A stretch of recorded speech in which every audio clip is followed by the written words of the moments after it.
टक्कर पढ़ रहे थे हम लोग, टक्कर पढ़ रहे थे। इसमें हेड ऑन कोलिजन हम लोग पढ़ रहे थे। हेड ऑन कोलिजन में मैंने आपको बताया था कि फॉर्मूले आपको याद करने हैं V1 और V2 के। V1 V2 याद करने को बोला था मैंने। इसमें स्टैंडर्ड कंडीशन बता रहा था कि M1 बराबर M2 हो, तो M1 बराबर M2 में वेलोसिटी एक्सचेंज होता है, मैंने आपको बताया था।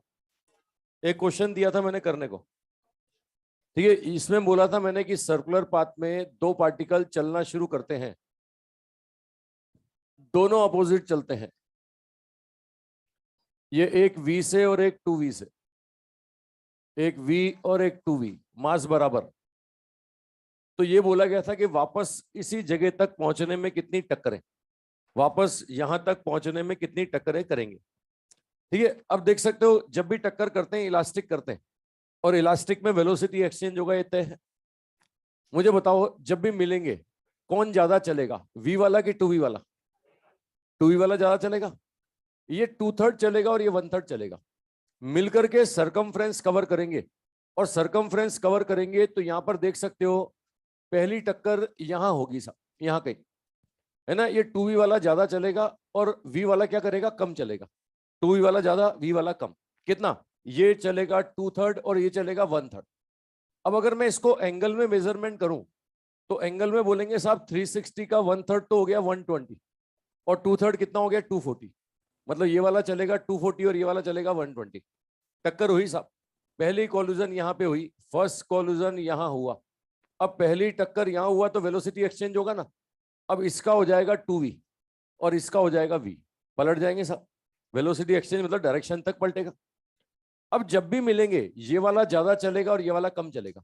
ये 2/3 ये 1/3, मतलब ये वाला 240 और ये वाला कितना 120।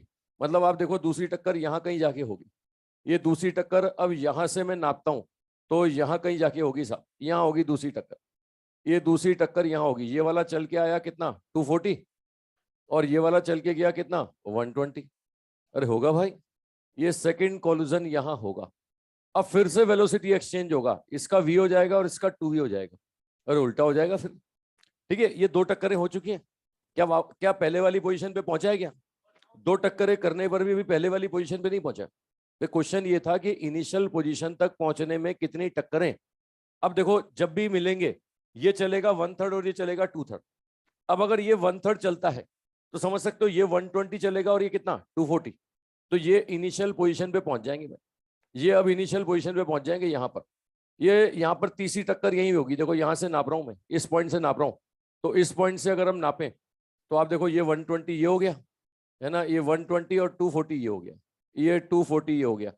थर्ड कोलिजन यहाँ होगा। तो क्वेश्चन क्या था, इनिशियल पॉइंट तक पहुंचने में कितनी टक्करें? तो इनिशियल पॉइंट तक पहुंचने में 3 टक्करें। इनिशियल पॉइंट तक पहुंचने से पहले कितनी टक्करें? तो पहले 2 टक्करें।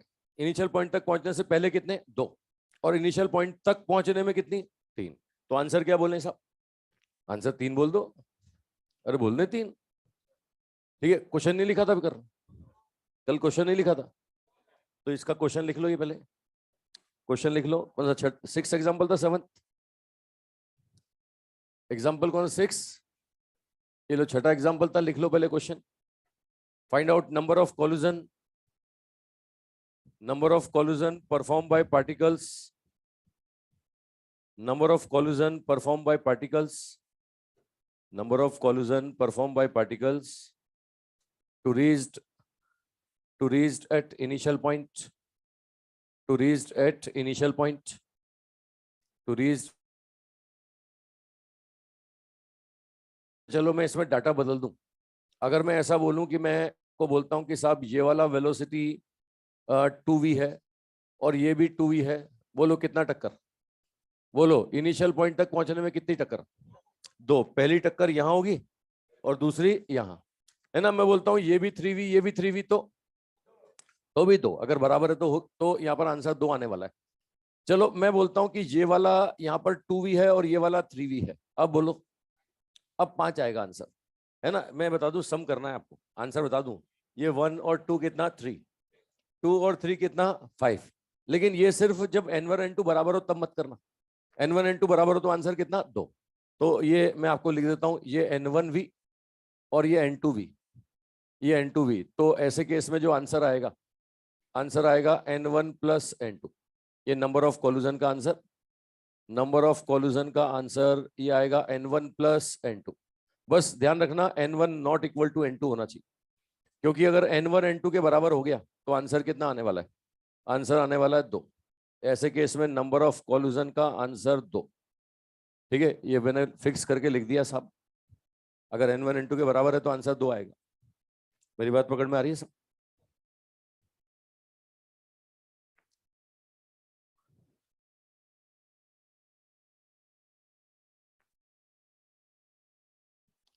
हाँ भाई, ऑनलाइन वालों मुझे सुन पा रहे हो, देख पा रहे हो, समझ पा रहे हो?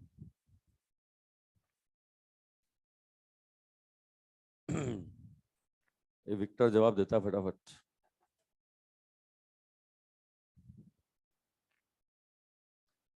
चलो भाई, स्टैंडर्ड केस पढ़ लिया था हमने, M1 बराबर M2। अब हम पढ़ेंगे साहब M1 मोर देन M2 या M1 लेस देन M2।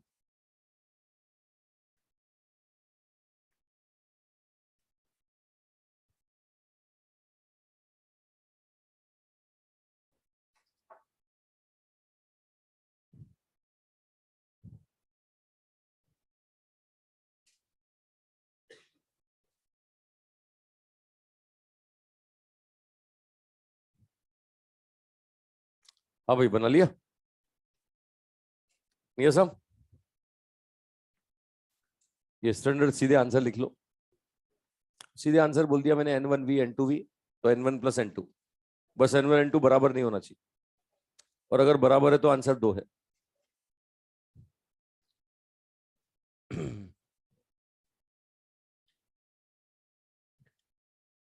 चलो भाई, अब नेक्स्ट कंडीशन पे आ जाओ। मिटा दो इसे? अभी नहीं मिटाऊं, जल्दी मिटाओ। अब केस सेकंड पे आ जाओ फिर।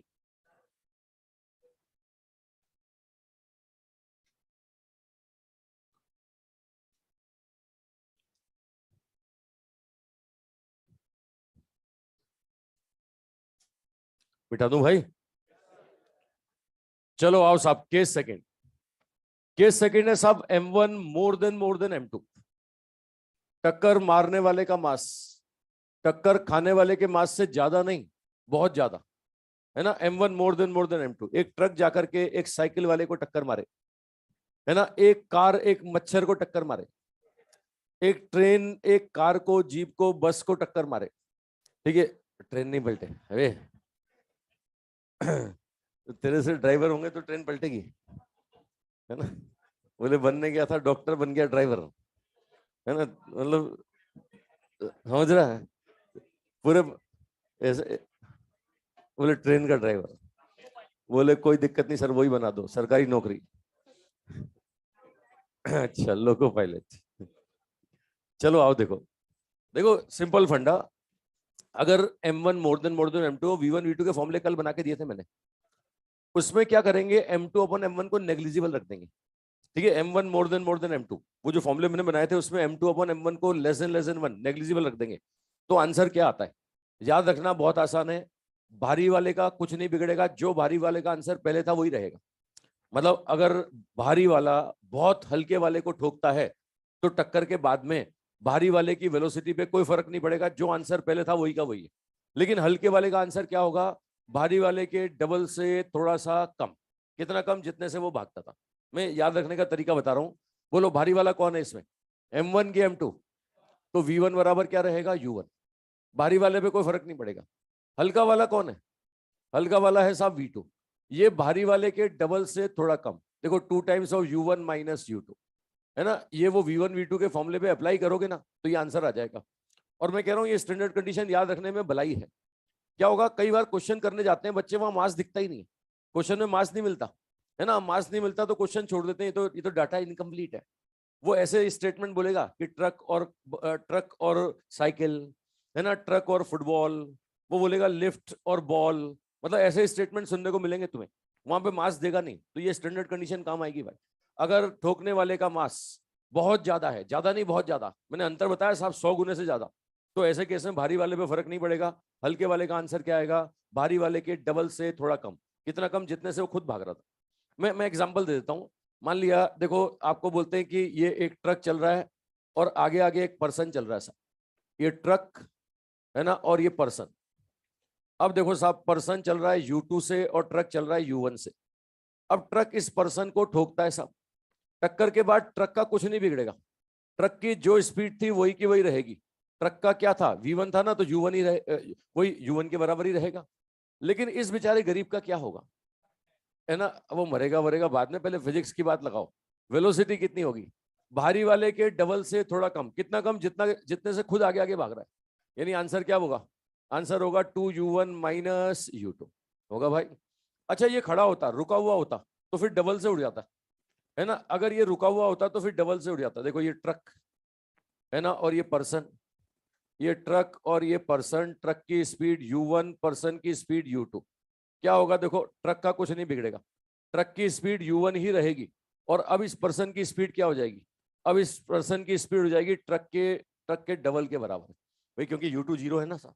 अरे U2 जीरो है, अगर ये रुका हुआ है तो क्या होगा, डबल से उड़ जाएगा। मेरी बात समझ रहे हो साहब, है ना। अब वो कई बार क्या होता है, वो आमने सामने, आमने सामने, ये हाथी और बाहुबली, ठीक है, ये इधर से हाथी आ रहा है, उधर से बाहुबली आ रहा है, आमने सामने की टक्कर।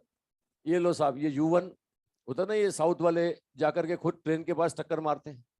ये लो साहब, ये ट्रेन को रोकने जा रहा है साहब, और ये स्पीड है इसका U2, माइनस U2 लिख देता हूं। अब फिजिक्स क्या बोलती है, फिजिक्स बोलती है साहब टक्कर के बाद में ट्रेन का कुछ नहीं होना चाहिए, ट्रेन की स्पीड वही वेलोसिटी V1 U1 के बराबर ही होगी। और इस गरीब का क्या होगा, अब ये डबल से ज्यादा से उड़ जाएगा। मतलब इसकी स्पीड अगर मैं V2 बोलूं तो V2 क्या बोलोगे, ये बोलोगे 2 times of U2 minus U1, है ना। ये 2 times of U1 minus U2, ये माइनस U2 ऑलरेडी है, तो माइनस माइनस प्लस बन जाएगा ना। मतलब आंसर क्या आने वाला है, ये V2 का आंसर आने वाला है 2U1 प्लस कितना, U2। मानते हो भाई, मतलब डबल से ज्यादा से उड़ना चाहिए। होना क्या चाहिए, पर्सन की स्पीड जो भी उस ट्रेन की स्पीड थी उसके डबल से ज्यादा से उड़ जाएगा। कितने ज्यादा से, जितने से ट्रेन के सामने भाग के जा रहा था, है ना। लेकिन अपने मूवी वगैरह में दिखाते कुछ और है, होना ये चाहिए, फिजिक्स बोलती है कि ऐसा होना चाहिए। वो मूवी में दिखाते हैं कि हीरो लोग आते हैं, वो तो मतलब ट्रेन को ऐसे रोक लेते हैं, और तो और पाँव और चिंगारियां खाते हैं, है ना। नीचे ट्रेन के साथ साथ रगड़ खाते हुए जाएगा, पाँव में चिंगारियां, है ना, स्पार्किंग दिखाते हैं वहां पर, और ट्रेन रोक लेते हैं साहब। अपने हीरो मतलब सुपर हीरो इतना। और साउथ वाले तो और खतरनाक हैं, ठीक है। वो वो सिंघम वाली टक्कर मुझे आज तक समझ नहीं आई। वो सिंघम जीप, जीप के अंदर 5-7 गुंडे, और इधर सिंघम और मोटरसाइकिल, है ना। सिंघम मोटरसाइकिल का मास जोड़े और जीप और गुंडों का मास जोड़े, तो M1 मोर देन M2, आमने सामने की टक्कर। होना क्या चाहिए, सिंघम का चिंगम बन जाना चाहिए। होता क्या, जीप बिखर जाती, वो जीप बिखर जाती है साहब। मतलब फिजिक्स तो ऐसे फेल करते हैं डायरेक्टर लोग, ठीक है। अब क्या है, फिजिक्स फेल ना हो इसलिए अपन ये मानते हैं कि वो सिंघम और मोटरसाइकिल का मास जीप और गुंडों के मास से बहुत ज्यादा था, 100 गुना ज्यादा था। सिंघम भारी था, बुलेट भारी थी उसकी जीप से, ठीक है। फिर वास्तव में होना क्या चाहिए, तुम खुद देख रहे हो, वो सिंघम को डबल, ट्रेन की डबल के, यानी जीप की डबल प्लस U2 से उड़ जाना चाहिए, है ना। लेकिन होता क्या है, वो तो वहीं खड़ा रहता है, जीप बिखर जाती है। तो अपने हीरो लोग कुछ भी कर सकते हैं साहब। अपने हीरो लोग तो न जाने कौन कौन से फोर्स लगा लेते हैं। आजकल तो वो भोजपुरी वाले भी लगाने लगे।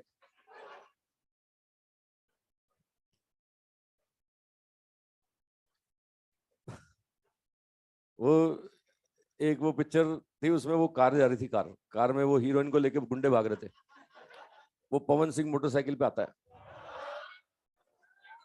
और कार को लात मारता है, कार को लात मारता है, कार वहीं पे अपनी एक्सेस पर घूमने लग जाती है। अच्छा, मतलब ये ऐसे समझ में आता है कि यूं चारों तरफ घूमे, मतलब अपने सेंट्रो मास के अराउंड घूमने, तो समझ समझ में आता है। मतलब पवन सिंह और कार के सेंट्रो मास के अराउंड दोनों चक्कर लगाए, समझ में आती है फिजिक्स। ये इंटरनल फोर्स था, कोई एक्सटर्नल नहीं था। वो तो कार वहीं के वहीं आगे बढ़ रही थी, कार आगे बढ़ रही थी, कार आगे नहीं गई, वहीं के वहीं घूमने लग गई, वहीं के वहीं अपने खुद के कार के सेंट्रो मास के रेस्पेक्ट में, सिस्टम के नहीं, कार के से। और अच्छा घूमी, अब घूमेगी तो आगे फिजिक्स लगाई उन्होंने, बोले बोले सेंट्रीफ्यूगल फोर्स लगेगा। अब ये भूल गए कि सेंट्रीफ्यूगल फोर्स बाहर लगता है, उन्होंने अंदर की तरफ लगाया, पवन सिंह अंदर की तरफ था, गेट खुला, वो हीरोइन निकल के बाहर पवन सिंह की मोटरसाइकिल पे और वो लेके निकल लिया। मतलब ये फिजिक्स तो ऐसे फेल करते हैं। चलो पिक्चर देखने जाओ तो बस इंटरटेनमेंट के लिए। बोले ठीक है भाई, हंसी मजाक।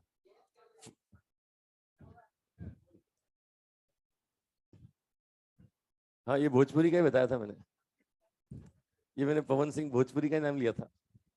तू कहाँ था भाई? खो जाता है बीच में, ये बीच बीच में खो जाता है ये।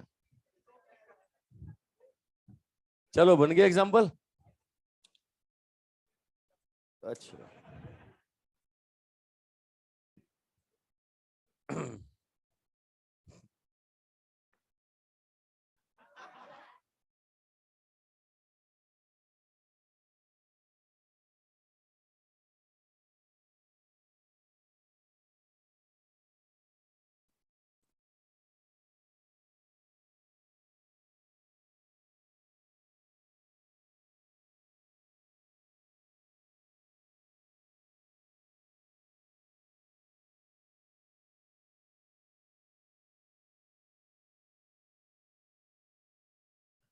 हाँ भाई नेक्स्ट, केस थर्ड। बस अब साथ साथ चलते रहो। केस थर्ड में बोल रहा है कि साहब M1 less than M2। Case third है साहब M1 लेस देन M2। ये टक्कर मारने का वाले का मास टक्कर खाने वाले के मास से बहुत कम, कम नहीं बहुत कम। एक फुटबॉल जाकर के एक ट्रक से टकराए, एक मच्छर जाके एक कार से टकराए, एक साइकिल वाला जाके एक ट्रक को ठोक दे, ठीक है, एक कार वाला जाके ट्रेन को ठोक दे, मतलब M1 लेस देन M2। ठीक है, एक छिपकली जाकर के एक लिफ्ट की छत से टकराए और चिपक जाए, एक बॉल जाकर के लिफ्ट की छत से टकराए, ठीक है, मतलब M1 लेस देन M2। अगर M1 लेस देन M2 है तो भी इस केस में क्या होगा, बारी वाले का कुछ नहीं बिगड़ेगा। बारी वाले का आंसर वही आएगा जो पहले था। हल्के वाले का आंसर बारी के डबल से थोड़ा सा कम। लो साहब बोलो अब बारी वाला कौन है? बारी वाला V2 है कि V1 है? बारी वाला V2 की V1? तो V2 बराबर क्या आएगा, U2 आएगा साहब। अब जो था वही का वही रहेगा। हल्के वाले का आंसर क्या आएगा, भारी वाले के डबल से थोड़ा कम। कितना कम? जितने से खुद भाग रहा था। समझ रहे हो? दोनों केस के आंसर मैंने याद रखना तुम्हें सिखा दिया। भारी वाले का कुछ नहीं बिगड़ता, हल्के वाले का आंसर भारी वाले के डबल से थोड़ा कम। ये चीजें कहाँ काम आएगी? या क्वेश्चन में मार्क्स नहीं देगा ना, और मार्क्स ना देख करके बच्चे क्वेश्चन छोड़ देते हैं कि बोले ये तो इनकम्प्लीट क्वेश्चन है ना, बोले बोनस मिलेगा इसका। तो ठीक है भाई, इनकम्प्लीट नहीं, ऐसा कुछ ना कुछ डाटा देगा, कुछ ना कुछ स्टेटमेंट बोलेगा कि ट्रक है और साइकिल है ना, लिफ्ट है और बॉल है ना, ऐसा कुछ बोलेगा सा। तो ऐसा अगर बोलता है मार्क्स नहीं देता तो सीधे आंसर भारी वाले का कुछ नहीं बिगड़ेगा, हल्के वाले का आंसर भारी वाले के डबल से थोड़ा सा कम। ठीक है, मैं इसका भी एग्जाम्पल दे दूं। ये फुटबॉल जाकर के एक ट्रक को टक्कर मारती है साहब। ये मान लिया एक ट्रक, ये ट्रक जा रहा है आगे आगे U2 से, और पीछे से आती है फुटबॉल। ये लो पीछे से फुटबॉल आती है साहब। ये फुटबॉल का स्पीड U1। बोलो टक्कर के बाद में ट्रक का कुछ बिगड़ेगा क्या? अरे टक्कर के बाद ट्रक का कुछ बिगड़ेगा? ट्रक की स्पीड वही रहेगी, V2 बराबर U2 रहेगा। इस फुटबॉल की स्पीड क्या हो जाएगी, ट्रक के डबल से थोड़ा सा कम। तो V1 बराबर 2U2 माइनस U1 होगा भाई। ये होगा V1 बराबर 2U2 माइनस U1। कॉन्सेप्ट समझ रहे हैं भाई? ठीक है, मतलब भारी वाले का कुछ नहीं बिगड़ेगा, हल्के वाले का आंसर भारी वाले के डबल से थोड़ा कम। अच्छा ऐसा भी हो सकता है ना, आमने सामने आ जाए दोनों। ये लो आमने सामने, ये लो फुटबॉल दौड़ते दौड़ते गई और सामने से ट्रक आ रहा है साहब। ये सामने से ट्रक आ रहा है और ट्रक की स्पीड कितनी है साहब, U2। ये प्लस करो तो ये माइनस कर दो, ये प्लस तो ये माइनस। देखो मैं बोल रहा हूं टक्कर के बाद में ट्रक का कुछ नहीं बिगड़ेगा। ट्रक की स्पीड क्या होगी, जो पहले थी वही की वही रहेगी, मतलब V2 बराबर माइनस U2। फुटबॉल के लिए क्या होगा, फुटबॉल का आंसर बोले तो V1 बराबर क्या होगा, ये माइनस U2, ये माइनस U1। समझ रहे हैं भाई? ये इसके भारी वाले के डबल से कम, नहीं ओवरऑल माइनस आ गया साहब। माइनस आ गया, डबल से उड़ जाएगा, डबल से ज्यादा से उड़ जाएगा और डायरेक्शन अपोजिट हो जाएगी। माइनस साइन का मतलब डायरेक्शन क्या हो गई, उल्टी। फुटबॉल टकरा के वापस लौट जाएगा। ठीक है, अच्छा तीसरा केस मैं ऐसा बोलूं कि साहब ये ट्रक खड़ा हुआ है और फुटबॉल जाकर के टक्कर मारती है साहब। ट्रक रेस पर है और फुटबॉल उसको ठोकती है साहब। ठीक है, ये लो साहब, ये ट्रक रुका हुआ है यानी U2 बराबर 0, U2 बराबर 0, और फुटबॉल आता है U1 से। बोलो क्या ट्रक चल देगा क्या? क्या टक्कर के बाद ट्रक चलेगा क्या? ट्रक अगर रेस्ट पे था तो बाद में भी क्या रहेगा, रेस्ट पे रहेगा, यानी V2 बराबर क्या रहेगा, 0। फुटबॉल का क्या होगा, फुटबॉल का क्या होगा साहब, भारी वाले के डबल से थोड़ा कम, ये भारी वाले का डबल मतलब 2U, ये U2 0 माइनस कितना U1, तो अल्टीमेटली क्या आ गया, -U1 आ गया। अरे -U1 मतलब बॉल जाकर के सेम स्पीड से वापस लौटाएगी, ट्रक खड़ा रहेगा, बॉल सेम स्पीड से वापस लौटेगा। यही एग्जांपल आता है साहब गैस मॉलिक्यूल और बर्तन की दीवार। गैस का मॉलिक्यूल बर्तन की दीवार से इलास्टिक कोलिजन करता है ना, ये गैस का मॉलिक्यूल बर्तन की दीवार से अगर यू स्पीड से टकराएगा ना तो दीवार नहीं चलेगी, ये गैस का मॉलिक्यूल सेम स्पीड से वापस आ जाएगा, है ना। ये गैस मॉलिक्यूल और कंटेनर वॉल, गैस मॉलिक्यूल और कंटेनर वॉल, गैस मॉलिक्यूल और कंटेनर वॉल, ये गया था यू स्पीड से, लौटेगा भी कितने से, यू से। मतलब देख सकते हो, ये यही केस अपन वो फोटोन वाले केस में बोलते हैं। फोटोन भी नेग्लिजिबल मास, फोटोन किसी सरफेस से टकराता है, जितनी स्पीड से जाता है उतनी स्पीड से वापस लौटता है, बस डायरेक्शन अपोजिट, ये प्लस तो ये क्या हो जाएगा, माइनस। तो जहां भी ऐसे M1 लेस देन M2 होगा तो ये कंडीशन मिलेगी आपको, भारी वाले का कुछ नहीं बिगड़ेगा, हल्के वाले का आंसर भारी वाले के डबल से थोड़ा सा कम। ये दीवार पहले रुकी हुई थी तो बाद में भी रुकी रहेगी, ये V2 बराबर U2 बराबर 0 होगा। ऐसा नहीं कि दीवार चलने लगे, है ना। एक बर्तन के अंदर गैस के मॉलिक्यूल बर्तन की दीवार से टक्कर कर रहे हैं, सिलेंडर की दीवार से टक्कर कर रहे हैं, और बोले दीवार कांप रही है। बोले दीवार क्यों कांप रही है, बोले गैस के मॉलिक्यूल ने टक्कर करी। थोड़े दिनों बाद गैस खत्म होने लगे तो बोले वो कांपना कम हो जाए। बोले सिलेंडर नया नया आया था तो ज्यादा कांपता था, कम कांप रहा है, इसका मतलब गैस खत्म होने वाली है। अबे ऐसा नहीं होता, ये कोई फोर्स ना के बराबर, ना के बराबर कुछ नहीं होगा, रेस्ट पे था तो रेस्ट पर ही रहेगा। तो ये स्टैंडर्ड कंडीशंस बता रहा हूं कि भैया मास का गैप बहुत ज्यादा हो तो आंसर क्या आने वाला है।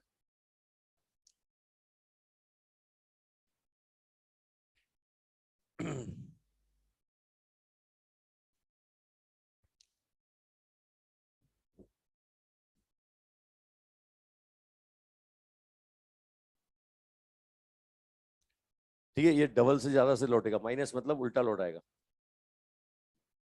ये इसी का ऊपर वाला, वो प्लस भी, वो डिपेंड करेगा इन दोनों के डाटा पे प्लस आता है कि माइनस, अभी उसमें कुछ नहीं बोल सकता, दोनों के मैग्नीट्यूड पे डिपेंड करेगा, माइनस आएगा तो उल्टा लौटेगा, प्लस आएगा तो इधर इसके साथ साथ जाएगा। आंसर ये आएगा, भारी वाले के डबल से थोड़ा कम। तो भैया याद रहेंगे आंसर, ये उस केस में आने वाले हैं जब मास नहीं देगा, जब मास नहीं देगा तब के आंसर है ये। ठीक है, अब हेड ऑन इलास्टिक में पूछता है कितना एनर्जी ट्रांसफर होगा, कितना पार्ट रिमेनिंग बचेगा, वो भी निकालते हैं, वो भी सिखाते हैं तुम्हें। बना लिया एग्जाम्पल, ये तो बन गया, इधर वाला नहीं बना।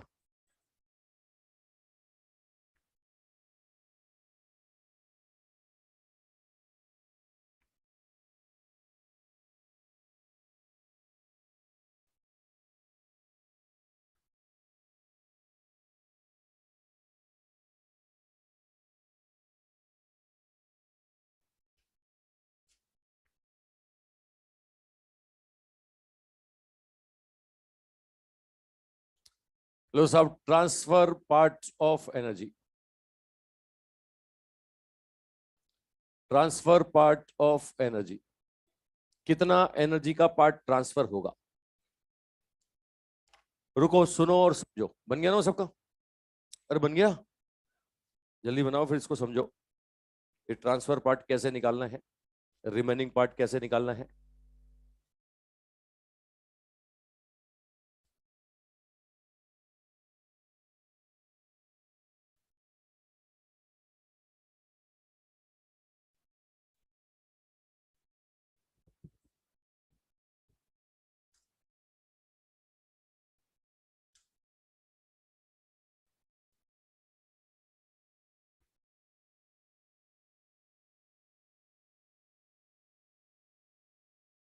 बन गया सब, अब तुम लोग जाग जाओ भाई, साथ साथ चलो यार, पहले तुम मुझे देखते रहते हो, बाद में मैं तुम्हें देखता रहता हूँ, थोड़ा समझो साथ साथ और लिखो साथ साथ यार, बहुत दिन हो गए मुझे सुनते सुनते तुम्हें। ठीक है, देख भी लिया मुझे तुमने, सब कुछ देख चुके।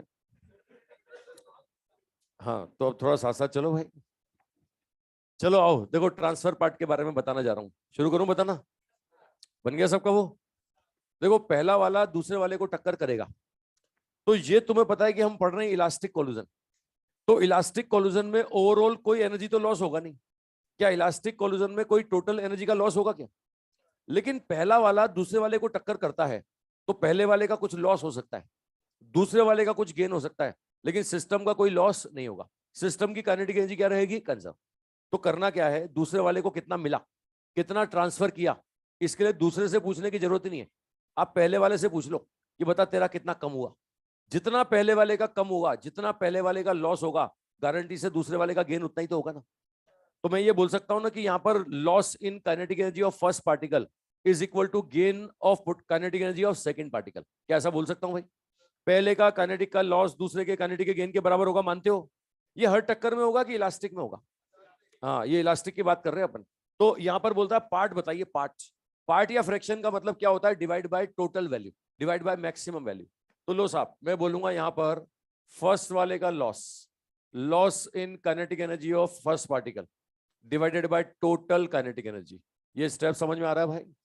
और यहाँ जो पहले वाले का लॉस होगा वो दूसरे वाले के गेन के बराबर भी तो होगा ना साहब। ये दूसरे वाले का गेन होगा साहब, सेकेंड पार्टिकल का गेन, है ना। अब पार्ट के लिए डिवाइड बाय क्या कर दो? टोटल। कौन से पकड़ में आ रहा है भाई? ये ट्रांसफर पार्ट निकालना मैं आपको बता रहा हूं। ट्रांसफर पार्ट कैसे निकालना है? पहले वाले का लॉस निकाल लो या दूसरे वाले का गेन निकाल लो। चलो मैं पहले वाले के डाटा से आंसर बनाता हूं। पहले वाले का लॉस बोलो। नॉर्मली चेंज बोलते हैं हम फाइनल माइनस इनिशियल, लेकिन मैं लॉस वर्ड यूज कर रहा हूं, इसलिए मैं क्या लिखूंगा? इसलिए मैं लिखूंगा इनिशियल माइनस फाइनल। मेरी भावनाएं समझ में आ रही है सब? ये half m1 u1 square minus half m1 v1 square, ये पहले वाले का इनिशियल माइनस पहले वाले का final, divide by total. Total क्या बोलेंगे? टोटल बोलेंगे m1 u1 square plus m2 u2 square. कौन से पकड़ में आया सब? अरे ट्रांसफर पार्ट समझ रहे हो? वही पहले वाले का इनिशियल माइनस पहले वाले का फाइनल डिवाइड बाय टोटल। ये आपके पास ट्रांसफर पार्ट आपके पास आ गया, ठीक है। अच्छा, अब इसमें भी स्टैंडर्ड कंडीशन बोलूं कि दूसरा वाला बैठा हुआ था और पहले वाले ने आके टक्कर मारी। अगर दूसरा बैठा हुआ था, इसमें u2 जीरो रखो, ये u2 जीरो रखो, तो ट्रांसफर पार्ट कितना आ गया? ये आ गया 1 माइनस v1 अपॉन u1 का स्क्वायर। ये समझ रहे हैं भाई? ये ट्रांसफर पार्ट आ रहा है 1 माइनस v1 अपॉन u1 का स्क्वायर, ठीक है। अब मैं आपको अभी इलास्टिक कोलिजन में फॉर्मूला याद दिलाऊं।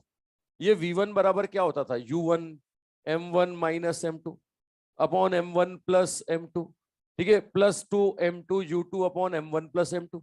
कल बताया था मैंने आपको। अब इसमें देखो u2 जीरो है कि नहीं है? ये u2 जीरो है तो v1 अपॉन u1 का वैल्यू कितना आ रहा है?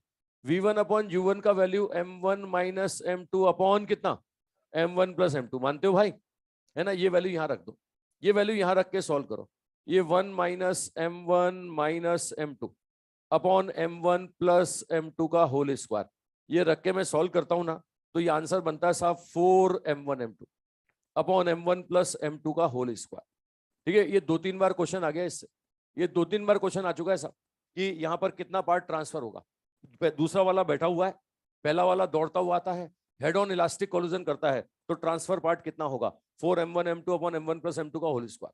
मैं नहीं कह रहा हूँ फॉर्मूला याद करो, कंसेप्ट समझ लो कैसे आंसर बना रहा हूँ। फॉर्मूले दो ही याद रखने की सलाह दी है मैंने, कौन से? v1 और v2, ठीक है। वो v1 v2 याद होंगे तो ये क्वेश्चन आराम से कर लोगे, और नहीं याद होगा तो समझ सकते हो v1 v2 निकालने में भी कल तुमने 3 इक्वेशन बना दी थी और बना के फिर सॉल्व की थी, है ना। तो वो 2 फॉर्मूले याद कर लो। एक और पूछता है इसमें रिमेनिंग पार्ट बताइए साहब, कितना पार्ट रिमेनिंग बचेगा? टक्कर होती है तो कितना पार्ट रिमेनिंग बचेगा?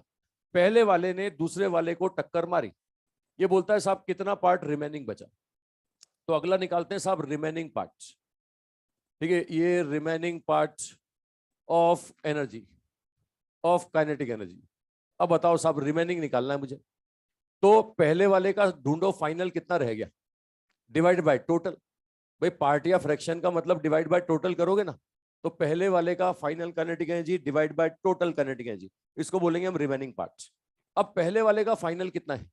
पहले वाले का फाइनल है हाफ m1 v1 स्क्वायर, और टोटल कितना है? टोटल सबको पता है half m1 u1 square plus half m2 u2 square. भाई पार्ट या फ्रैक्शन निकालने के लिए to divide by total value करोगे ना, ठीक है। इसमें भी मैं स्टैंडर्ड कंडीशन लगाता हूं कि साहब u2 बराबर जीरो है। यहां भी मैं बोलता हूं कि साहब अगर u2 जीरो है, दूसरा बैठा हुआ था और पहले वाले ने आके टक्कर मारी, तो आप देखो रिमेनिंग पार्ट कितना बचता है। ये u2 को जीरो रखूंगा तो ये बनेगा v1 अपॉन u1 का स्क्वायर, और अभी थोड़ी देर पहले निकाला तुमने V1 अपॉन U1 कितना होता है? ये होता है M1 minus M2 upon M1 plus M2 का होल स्क्वायर।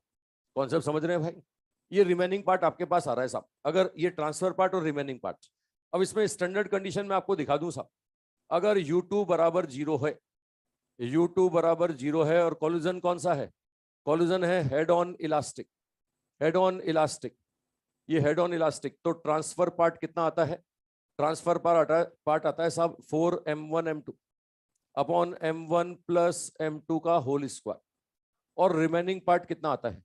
रिमेनिंग पार्ट आता है साहब M1 minus M2 upon M1 plus M2 का होल स्क्वायर। ये ट्रांसफर पार्ट और रिमेनिंग पार्ट आ रहा है साहब।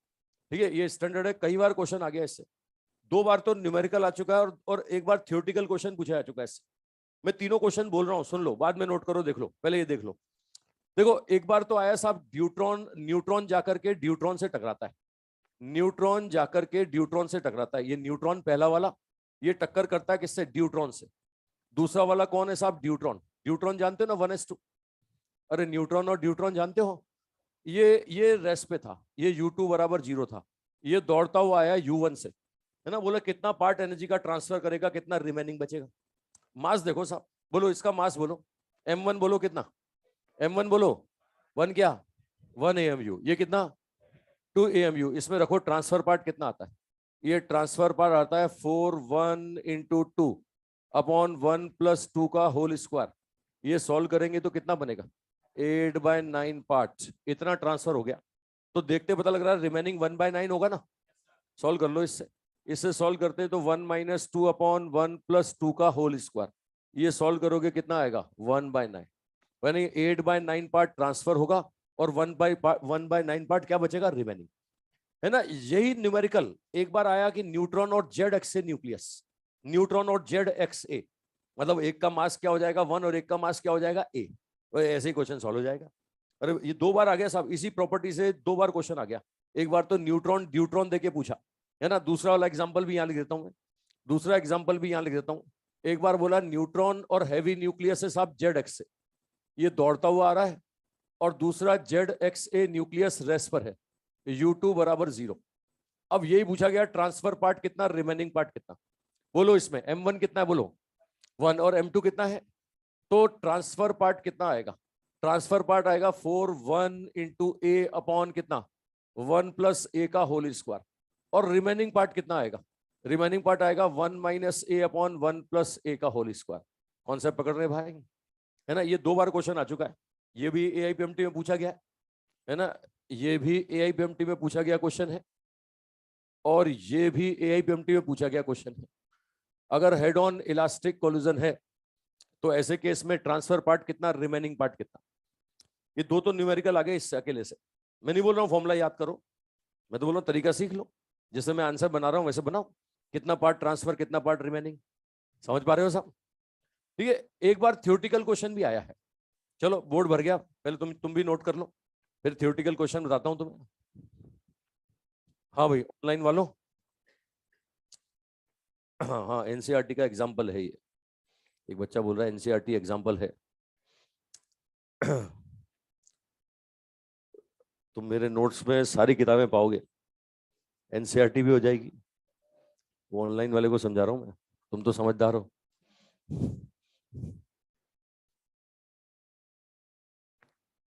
ये 2 बार आ चुका है ये। अच्छा, चॉकलेट दूं तुझे फिर?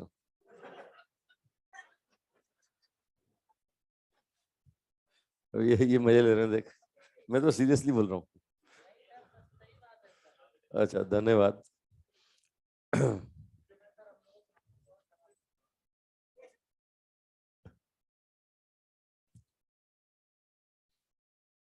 सेक्रीफाइस करने पड़ते हैं थोड़े, अभी कुछ पाने के लिए कुछ खोना पड़ता है।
हाँ भाई बना लिया।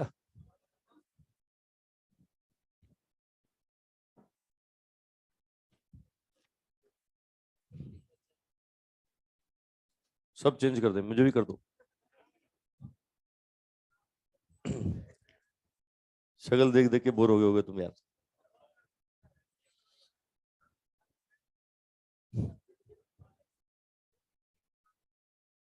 ये तो पढ़ ले पहले। क्या बोल रहा है? कोई मैम भेजने पढ़ाने के लिए? वाकई तू पढ़ना चाहता है या?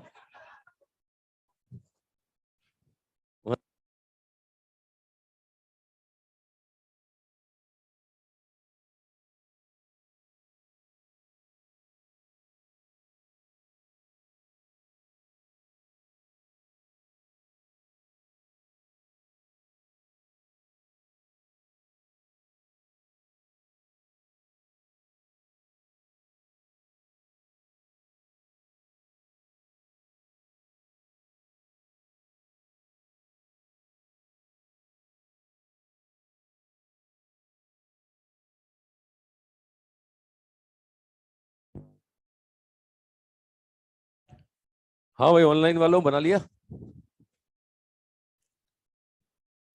बन गया सब?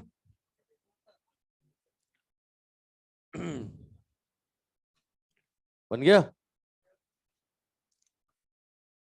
एक थ्योरेटिकल क्वेश्चन और आया हुआ, वो भी समझो। ये दो तो मैंने न्यूमेरिकल बता दिया आपको इसी प्रॉपर्टी पर, ट्रांसफर पार्ट और रिमेनिंग पार्ट। ठीक है, कितना पार्ट ट्रांसफर बचेगा, कितना रिमेनिंग बचेगा अगर कोलिजन हेड ऑन इलास्टिक हो और U2 बराबर 0 हो। U2 0, head on elastic collision. ठीक है, अब इसमें एक थ्योरेटिकल क्वेश्चन पूछा गया है। ये मिटा दूं इधर वाला? तो मिटा दूं?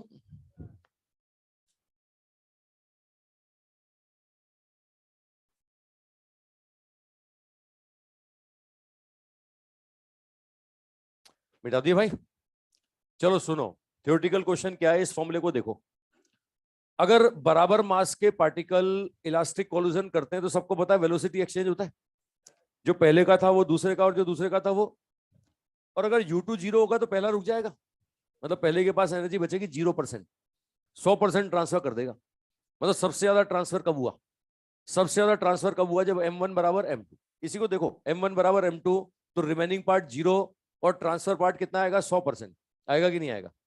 अब अगर बोलता हूं मास का गैप बढ़ाओ, M1 और M2 का गैप बढ़ाओ, टकराने वाले ऑब्जेक्ट के मास में गैप ज्यादा है। जितना मास का गैप बढ़ाओगे ना, ये वैल्यू क्या होगी? उतनी बढ़ेगी।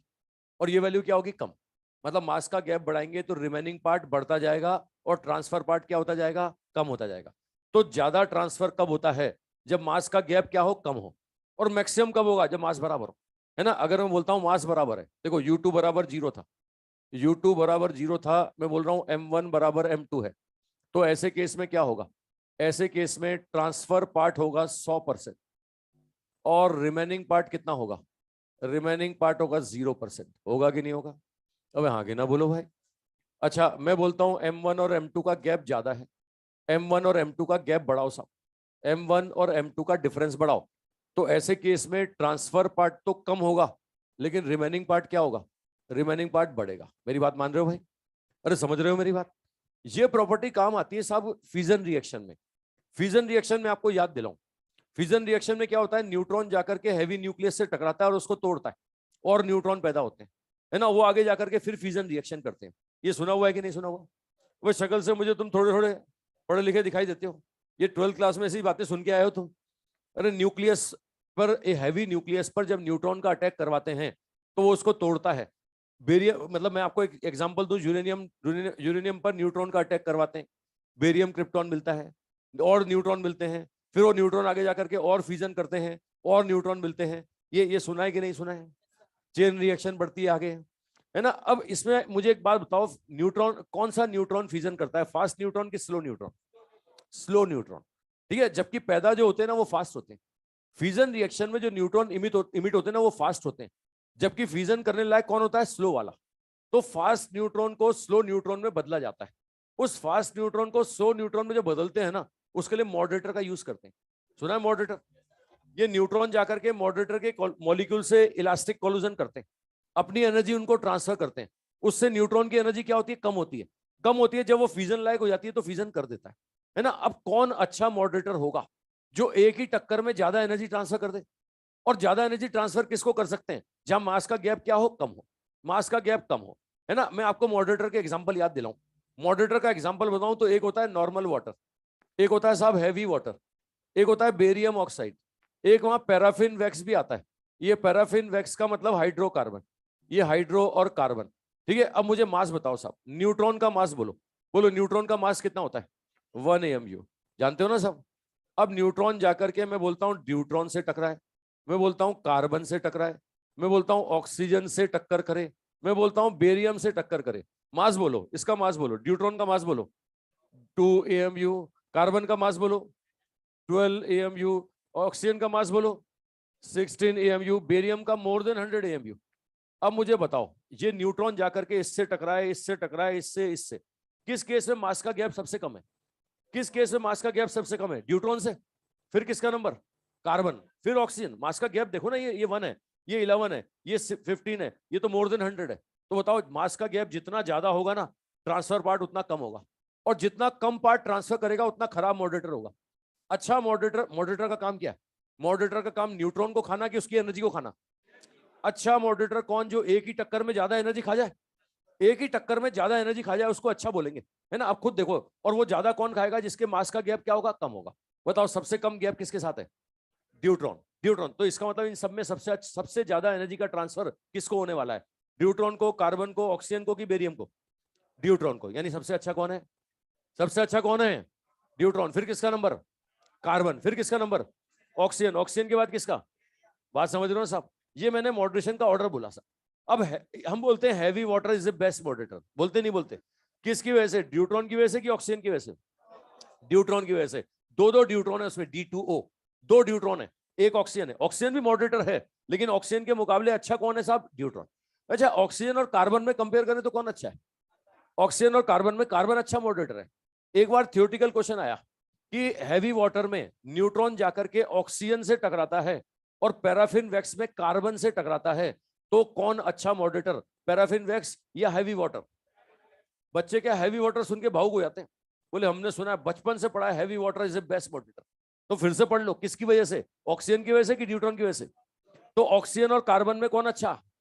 कार्बन अच्छा। अगर पैराफिन वैक्स में कार्बन से टकराए और हैवी वाटर में ऑक्सीजन से टकराए तो कौन अच्छा? इस समय पैराफिन वैक्स। बात समझ रहे हो ना साहब? अच्छा, दिमाग में इतनी देर में एक बात और आनी चाहिए थी। ये H2O, H2O में तो हाइड्रोजन है, और हाइड्रोजन तो 1H1 है, और 1H1 तो इसका मास तो बराबर है। अबे इसका मास बराबर है तो 100% इसको दे देगा। अबे सबसे कम मास का गैप तो इसके साथ है, सबसे ज्यादा एनर्जी तो इसको ट्रांसफर करेगा। अब इसको तो 100% दे देगा, तो बचेगी कितनी? 0%। तुम क्या करना चाह रहे थे? तुम उसको फ्यूजन करना लायक, फ्यूजन करने लायक बनाना चाह रहे थे। तुमने किसी लायक नहीं छोड़ा उसको। अबे एनर्जी 0 हो गई। हम एनर्जी कम करना चाह रहे थे, ये तो खत्म कर दी तुमने। अब खत्म कर दी तो ये क्या? अब क्या न्यूक्लियस के कान में जाके बोलेगा, बोले आ गया, एनर्जी नहीं है ना? कुछ कर पाएगा क्या? बिना एनर्जी के कुछ हो सकता है क्या? एनर्जी इसकी क्या थी एक्चुअली, मैं बताऊं दिक्कत क्या थी। पैदा होते ही बहुत मिल गया था इसको। ये न्यूट्रॉन, जो फास्ट न्यूट्रॉन होते हैं ना, फ्यूजन रिएक्शन में जो फास्ट न्यूट्रॉन होते हैं, इनकी एनर्जी होती है 2 से 4 मेगा इलेक्ट्रॉन वोल्ट। मतलब इससे तुम वेलोसिटी निकाल के देखोगे ना, ½ mv स्क्वायर करके, तो 10⁻6 मीटर पर सेकंड आता है। अब 10⁻6 मीटर पर सेकंड वेलोसिटी किसी को पैदा होते ही मिल जाए तो वो चलेगा कि उड़ेगा? उड़ेगा। रास्ते में न्यूक्लियस आएगी ना, उसको उसको ढंग से देखेगा भी नहीं, बिना देखे निकल जाएगा। अबे देखेगा ही नहीं तो कांटेक्ट टाइम कहां से देगा? वे कांटेक्ट टाइम देगा तभी तो उसका कुछ करेगा, है ना। फ्यूजन कब होगा? जब उसको प्रॉपर कांटेक्ट टाइम देगा। तो फ्यूजन रिएक्शन में फास्ट न्यूट्रॉन होते हैं, उनको स्लो किया जाता है, स्लो मॉडरेटर का यूज करके स्लो करते हैं, ताकि वो किसी न्यूक्लियस के चक्कर में आए तो उसको उसको उसका फ्यूजन कर सके। तो मॉडरेटर ऐसे मॉलिक्यूल होते हैं जो न्यूट्रॉन को नहीं खाते, न्यूट्रॉन की एनर्जी को खाते हैं। न्यूट्रॉन जाकर के मॉडरेटर के मॉलिक्यूल से इलास्टिक कोलिजन करता है, इलास्टिक हेड ऑन कोलिजन करता है, अपनी एनर्जी उनको ट्रांसफर करता है। उससे न्यूट्रॉन की एनर्जी कम होती है, कम होती है, वो फ्यूजन लाइक बन जाता है ना। तो अब कौन अच्छा मॉडरेटर होगा जो एक ही टक्कर में ज्यादा एनर्जी का ट्रांसफर कर दे? तो इन चारों में सबसे अच्छा कौन? न्यूट्रॉन। और इसमें ये प्रॉपर्टी काम आ रही है साहब, मास का गैप जितना कम होगा उतना ज्यादा एनर्जी का ट्रांसफर होगा। बात पकड़ में आई साहब? ठीक है, तो ये बना लो पहले और नोट डाल लो इसमें। ये ये बना लिया, ये ऊपर वाला बना लिया, तो नोट डालो, लिखो, स्टेटमेंट लिखो। लिखो in a fusion reaction, in a fusion reaction, in a fusion reaction, fast neutron slow down, fast neutron slow down with moderator molecule, slow down with moderator molecule, slow down with moderator molecule, moderator molecule, neutron collide with moderator molecule, neutron collide with moderator molecule, moderator molecule, and transfer energy, and transfer energy, and transfer energy, and transfer energy, transfer energy. Next paragraph से लिखो, next paragraph से लिखो, mass of neutron, mass of neutron, mass of neutron is comparable, comparable, mass of neutron is comparable to the mass of deuteron, to the mass of deuteron, to the mass of deuteron, mass of deuteron. That's why it will transfer maximum energy, it will transfer maximum energy, it will transfer maximum energy, maximum energy. ठीक है, तो भैया इनमें order बता दो, ये moderator के example थे, इन चारों में ऑर्डर बता दो, सबसे अच्छा कौन? अच्छा, सबसे ज्यादा एनर्जी का अगर मैं ट्रांसफर पार्ट बोलूं, मैं बोलूं ट्रांसफर पार्ट, तो सबसे ज्यादा किसको? 1H1, 1H1, 1H1, फिर 1S2, फिर किसको? कार्बन, फिर किसको? ऑक्सीजन, और फिर किसको? बेरियम। ये ट्रांसफर पार्ट का ऑर्डर तो ये है, लेकिन इन सब में सबसे बेस्ट मॉडरेटर कौन है? हाँ, बेस्ट मॉडरेटर क्यों है? कारण समझ रहे हो ना भाई, इसको 100% दे देगा, इसको 100% दे देगा, तो न्यूट्रॉन के पास कुछ बचेगा नहीं, जब कुछ बचेगा नहीं तो फ्यूजन कहां से करेगा? फ्यूजन कैसे करेगा? हम तुम करने लायक बना रहे थे, तुमने उसको किसी लायक नहीं छोड़ा। ट्रांसफर पार्ट का ऑर्डर तो ये होगा, लेकिन इन सब में बेस्ट मॉडरेटर ये होगा, 1S2। अच्छा, कार्बन ऑक्सीजन में कौन अच्छा? कार्बन। कारण क्या है? जब कंपेरेबल मास के पार्टिकल कोलाइड करते हैं, ज्यादा एनर्जी का ट्रांसफर होता है, और मास का गैप बढ़ेगा तो एनर्जी ट्रांसफर कम होगा, मास का गैप बढ़ेगा तो एनर्जी ट्रांसफर कम होगा, है ना? ये मैथमेटिकली दिखा दिया मैंने। मास का गैप जितना बढ़ाओगे, ट्रांसफर पार्ट क्या होगा? कम होगा, रिमेनिंग पार्ट बढ़ेगा। समझिए भाई? अरे समझ रहे हो? अच्छा, दिमाग में एक क्वेश्चन और आता है कि यार H2O में हाइड्रोजन है और ये तो सब खा जाता है, तो इस्तेमाल क्यों कर रहे हो इसको? ये तो किसी लायक नहीं छोड़ेगा। न्यूट्रॉन ही खत्म हो गया तो फिर कहानी को आगे कौन बढ़ाएगा? एक ऑक्सीजन भी तो है, अभी एक ऑक्सीजन भी तो है उसमें। ऑक्सीजन अच्छा नहीं है लेकिन करता तो है ना। हम कहाँ चाह रहे हैं कि जो आज पैदा हुआ वो आज ही पैदा करने लगे? मतलब फ्यूजन रिएक्शन में जो न्यूट्रॉन इमिट होते हैं, जो पैदा होते हैं, वही तो आगे जाके पैदा करते हैं ना। तो कोई दिक्कत नहीं, आज जो इमिट हुआ है 2-5 दिन लगा ले, थोड़े दिनों में अपनी एनर्जी कम कर ले। हम कहाँ चाह रहे हैं कि वो जो आज इमिट हुआ वो एक ही टक्कर में फ्यूजन लायक बन जाए, है ना? 2-4 और टक्करें कर ले, 5-7 टक्करें कर ले, कुछ दिन ले ले, कोई दिक्कत नहीं, करने दो, कभी ना कभी तो लायक बन जाएगा ना। वो लायक बन जाएगा तो कर डालेगा। समझ रहे हो? ये मतलब नॉर्मल वाटर को भी यूज करते हैं एज ए मॉडरेटर। तो ये कुछ थ्योरेटिकल बातें मैंने आपको बताई साहब, ठीक है। अब हेड ऑन कोलिजन में सेकंड है साहब हेड ऑन इनइलास्टिक कोलिजन।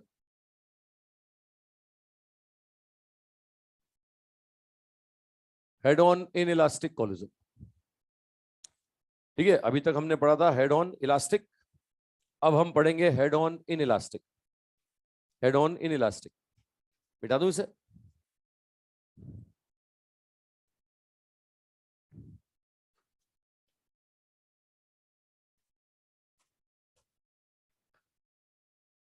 मिटा दूं भाई? देखो भाई, अब हेड ऑन है तो ये तो सबको पता है कि एक लाइन में चलेंगे, लाइन ऑफ एक्शन सेम रहेगा, ठीक है। टक्कर के पहले और टक्कर के बाद इनके सेंटर को मिलाने वाली लाइन क्या होगी? कॉमन होगी। ये U1 U2 ये हो जाएगा टक्कर के बाद M1 M2। अच्छा, अब एक बात बताओ, टक्कर के दौरान लॉस होगा कि नहीं होगा? अच्छा मुझे बताओ, अगर ये इलास्टिक कोलिजन होती क्या टक्कर के दौरान काइनेटिक एनर्जी कंजर्व रहती? मैंने आपको बताया था काइनेटिक एनर्जी कंजर्वेशन टक्कर के पहले और टक्कर के, क्या टक्कर के दौरान कभी कंजर्वेशन लगता है क्या? हाँ, टक्कर के दौरान तो इलास्टिक में नहीं लगा, तो यहाँ इलास्टिक में लगेगा क्या? यहाँ तो गारंटी से लॉस होगा। यहाँ तो हम बोलेंगे साहब लॉस होगा, काइनेटिक एनर्जी में यहाँ पर लॉस होगा। ये loss in kinetic energy is not equal to 0। अब क्वेश्चन वही बनता है V1 V2 बताओ साहब। ठीक है, देखो मैंने इलास्टिक कोलिजन में तुम्हें कंसेप्ट सिखाया था, 3 इक्वेशन बना के दी थी। एक काइनेटिक एनर्जी कंजर्वेशन से बनाते थे, एक लीनियर मोमेंटम से, एक न्यूटन लॉ ऑफ कोलिजन से, याद है आपको? अब यहाँ काइनेटिक एनर्जी कंजर्वेशन लगेगा क्या? इन इलास्टिक तो काइनेटिक एनर्जी कंजर्वेशन तो नहीं लगेगा, लेकिन यहाँ पर न्यूटन लॉ ऑफ कोलिजन और लीनियर मोमेंटम कंजर्वेशन तो लगेगा। ये दो तो हर जगह लगेंगे, है ना? तो इनसे 2 इक्वेशन बना के सॉल्व कर सकते हैं। देखो साहब, पहला मैं लगाता हूं लीनियर मोमेंटम कंजर्वेशन। क्या बोलोगे? ये बोलोगे m1 u1 plus m2 u2 बराबर क्या बोलेंगे? बराबर बोलेंगे m1 v1 plus m2 v2। बोलोगे कि नहीं बोलोगे? है ना? एक इक्वेशन यहां से बन गया। दूसरा इक्वेशन कहां से बनाओगे? न्यूटन लॉ ऑफ कोलिजन से। अब न्यूटन लॉ ऑफ कोलिजन, ये माइनस ई बराबर क्या होगा? ये होगा v2 minus v1 upon u2 minus u1। होगा कि नहीं? है ना? यहां से अब E का वैल्यू 1 नहीं लिखोगे, इन इलास्टिक है। एक इक्वेशन बनेगा V2 माइनस V1 बराबर E times of U1 minus U2। भैया ये 2 इक्वेशन बन गया। इन 2 इक्वेशन को सॉल्व करोगे ना, V1 V2 आ जाएगा। क्या आएगा V1 V2 मैं बता रहा हूं। ये V1 और V2 क्या आता है? देखो V1 आता है साहब, यहां से सॉल्व करेंगे तो M1 minus E times of M2 into U1 divided by M1 plus M2 plus 1 plus E m2 u2 upon m1 plus m2। भैया कल जो v1 v2 का फॉर्मूला याद किया था ना, वो भूल जाओ। वो कल वाला याद नहीं करना, आज वाला याद करना है सब। और इसमें E बराबर 1 रखोगे ना, तो कल वाला फॉर्मूला बन जाएगा, है ना? कल वाला याद नहीं करना, भूल जाओ कल वाला, ये वाला याद करना है। इसमें E बराबर 1 रखो, कल वाला बन जाएगा। ठीक है, ये v1 और ये v2, ये v2 का फॉर्मूला बनेगा m2 minus E times of m1 into u2 upon m1 plus m2, m1 plus m2 plus 1 plus E m1 u1 upon m1 plus m2। भैया मैं कम ही सलाह देता हूं फॉर्मूले याद करने की, है ना? लेकिन जो दे रहा हूं ना, वो तुम्हारी कैलकुलेशन को बहुत आसान कर देगा। और नहीं करते हो तो तरीका बता दिया, वो 2 इक्वेशन बना लो। ये 2 इक्वेशन बना लो और सॉल्व कर लो। कहां से बनेगी 2 इक्वेशन? एक लीनियर मोमेंटम कंजर्वेशन से, एक न्यूटन लॉ ऑफ कोलिजन से। ये 2 इक्वेशन बनेगी, इन 2 इक्वेशन को सॉल्व कर लेना। अगर तुम्हें फॉर्मूले याद रखने में परेशानी है तो कॉन्सेप्ट में पहले बताता हूँ। ये 2 इक्वेशन बनाओ, दोनों इक्वेशन को सॉल्व करो, v1 और v2 आ जाएगा, है ना? मुझे फॉर्मूला याद है, जब भी मैं क्वेश्चन करूंगा ये फॉर्मूला लगाऊंगा। ठीक है, पहले वाला कल वाला याद नहीं करना, इसमें E बराबर 1 रखो, अपने आप कल वाला बन जाएगा। ठीक है, मत कर, भूल जा उसको। ये वाला याद कर, ये वाला याद कर, E बराबर 1 रख, कल वाला फॉर्मूला बन जाएगा। अच्छा चलो, ये v1 और v2 आ गया आपके पास, कंसेप्ट पकड़ में आ गया सब। फॉर्मूला याद रख लेते तो बहुत बढ़िया, नहीं तो तरीका मैंने बता दिया। ठीक है, अब अगला बोलते हैं साहब, मुझे बताओ इस टक्कर में वही स्टैंडर्ड कंडीशन लगाना चाह रहा हूं मैं, जो मैंने स्टैंडर्ड कंडीशन बताई ना, m1 बराबर m2, m1 more than m2, m1 less than m2, वो वाली कंडीशन यहां भी लगाते हैं, इन इलास्टिक में भी लगाते हैं। तो इन इलास्टिक कोलिजन में पहले कंडीशन लगाता हूं मैं m1 बराबर m2। मैं बोल रहा हूं m1 बराबर m2 है, इसमें रख के देखो m1 बराबर m2। जब रखोगे ना तो v1 का वैल्यू आ रहा है साहब 1 minus e/2 into u1 plus 1 plus e/2 times of u2। ऐसे ही v2 का वैल्यू जो आ रहा है, ये v2 का वैल्यू आ रहा है 1 plus e/2 times of u2 plus 1 minus e/2 times of u1। ये आ रहा है साहब, v1 आ रहा है, v2 आ रहा है। ये आपके पास आता है v1 और v2। देख सकते हो मास बराबर है, क्या वेलोसिटी एक्सचेंज हुआ? क्या v1 बराबर u2 आया? क्या v2 बराबर u1 आया? क्या वो मास बराबर और हेड ऑन सुन के बच्चे भावुक हो जाते हैं, वेलोसिटी एक्सचेंज करने लगते हैं। वेलोसिटी एक्सचेंज सिर्फ और सिर्फ किसमें? इलास्टिक। इन इलास्टिक में देख सकते हो, इसमें m1 बराबर m2 रखा तो ये आंसर आया। क्या वेलोसिटी एक्सचेंज हुआ? क्या नहीं हुआ? ठीक है, इसमें एक क्वेश्चन AIPMT में 2 बार आया हुआ है, u2 बराबर 0 और m1 बराबर m2, u2 बराबर 0 और m1 बराबर m2। चलो m1 बराबर m2 में तो ये आंसर बनी गया, इसमें u2 बराबर 0 रख दो। u2 बराबर 0 रखता हूं तो v1 आता है 1 minus e/2 times of u1, है ना? ये तो v1 आया। और v2 जो आता है वो v2 कितना आता है? ये आता है 1+E/2 टाइम्स ऑफ U1। ये आ रहा है भाई V1 V2। रेशो पूछा गया साहब, रेशो पूछा गया है V1 और V2 का रेशो बताइए। V1 और V2 का रेशो, तो आंसर आता है 1 - E अपॉन कितना 1+E। ये AIPMT में 2 बार आ चुका है ये क्वेश्चन कि भैया इन इलास्टिक कोलिजन है, रेस्टिट्यूशन कोफिशिएंट दिया गया और बोला गया साहब वेलोसिटी का रेशो बताइए आफ्टर कोलिजन, है ना। तो यहां से देख सकते हो ये M1 बराबर M2, तो ये कंडीशन आ गया। ठीक है, दूसरा केस साहब M1 मोर देन M2, है ना। ये ठोकने वाले का मास वो ठुकवाने वाले के मास से ज्यादा नहीं बहुत ज्यादा, ज्यादा नहीं बहुत ज्यादा। ट्रक जाकर के एक साइकिल को टक्कर मारे, ट्रक जाके पर्सन को टक्कर मारे, कार जाके एक एक फुटबॉल को टक्कर मारे, समझ रहे हो ना, मच्छर को टक्कर मारे, मास का गैप बहुत ज्यादा। तो इस केस में भी स्टेटमेंट सुन लो, आंसर याद रखना बता रहा हूं। भारी वाले पे कोई फर्क नहीं पड़ेगा, भारी वाले का आंसर वही आएगा। हल्के वाले का आंसर आएगा भारी वाले के, अभी मैंने बोला डबल से थोड़ा कम, अब डबल नहीं 1+E टाइम से थोड़ा कम, है ना। देखो आंसर बोलता हूं मैं, बोलो भारी वाला कौन है, M1 है M2 है। तो V1 बराबर क्या रहेगा U1। हल्का वाला कौन है M2, ये होता है साहब भारी वाले के 1+E टाइम्स से, ये थोड़ा कम E टाइम्स ऑफ U2 आ जाएगा। ये आता है साहब, पहले आता था ना डबल से थोड़ा कम, इसमें E बराबर 1 रखो वही आंसर बनेगा, इसमें E बराबर 1 रखो वही आंसर बनेगा, डबल से थोड़ा कम। अब इनइलास्टिक है तो 1+E टाइम्स से कम। अच्छा, इसका उल्टा अगर ये होता कि साहब M1 लेस देन M2 होता, मच्छर जाकर के कार को टक्कर मारता, मच्छर जाकर के कार को टक्कर मारता, है ना, फुटबॉल जाकर के ट्रक से टकराती, साइकिल ले जाकर के तुम ट्रक में ठोक देते, कार ले जाकर के ट्रेन में ठोक देते और इनइलास्टिक कोलिजन होती, लॉस होता। तो भारी वाले का अभी भी कुछ नहीं बिगड़ेगा।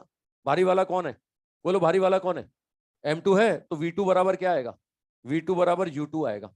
हल्के वाले का आंसर क्या होगा, भारी वाले के 1+E टाइम्स से थोड़ा कम, है ना। कितना कम, ये लो E टाइम्स कम।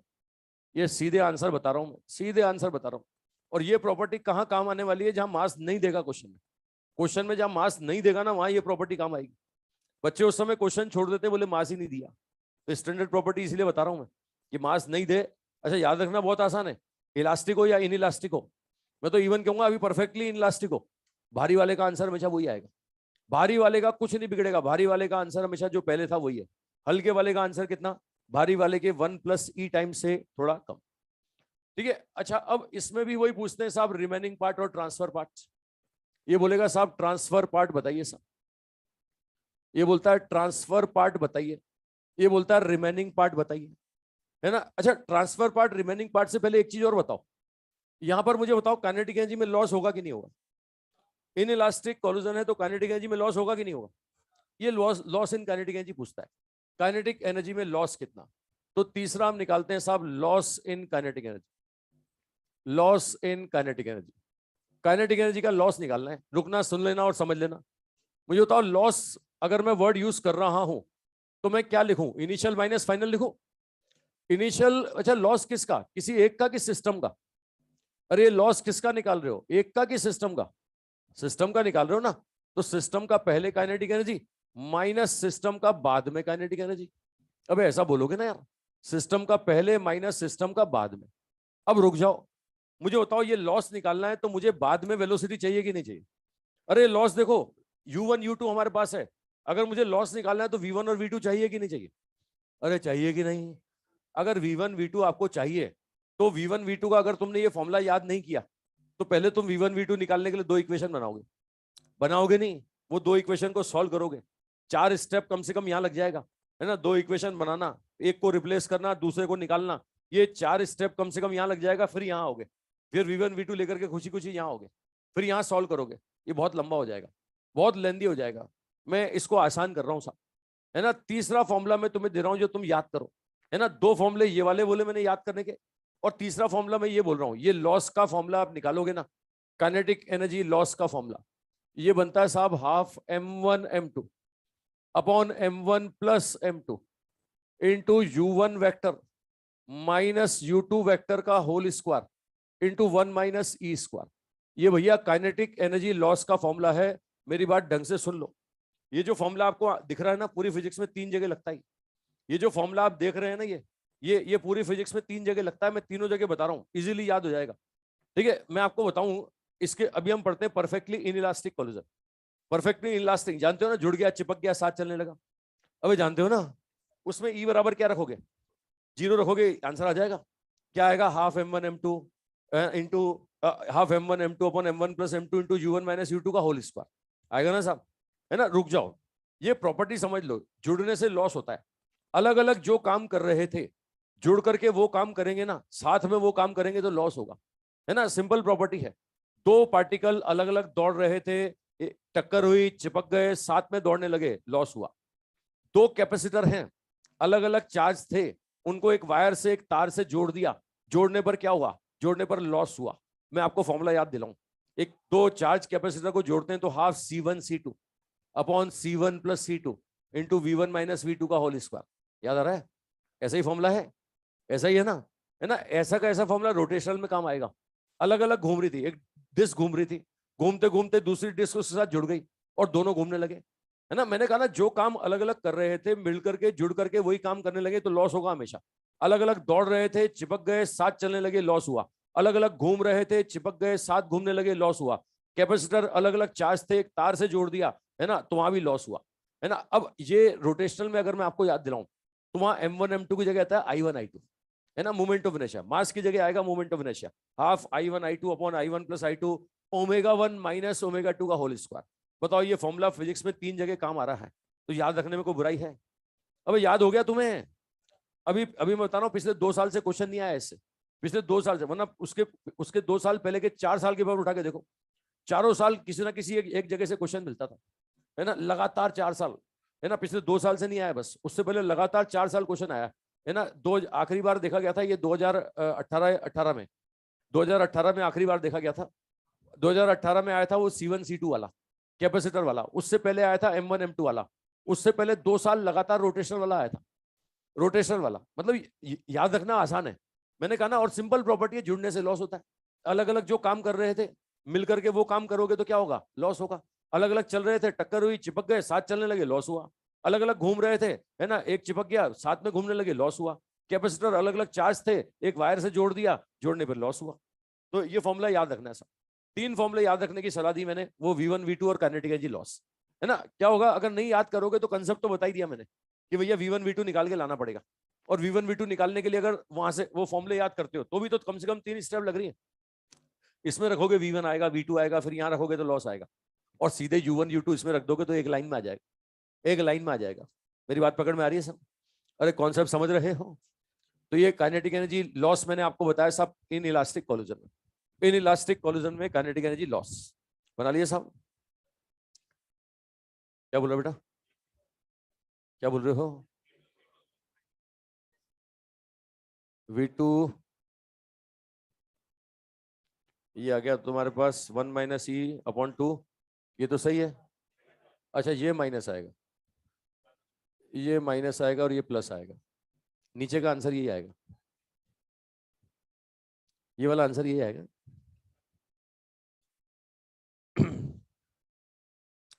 अब यहां भी बोलेगा रिमेनिंग पार्ट और ट्रांसफर पार्ट, पहले ये बनाओ फिर रिमेनिंग ट्रांसफर बताता हूं तुम्हें।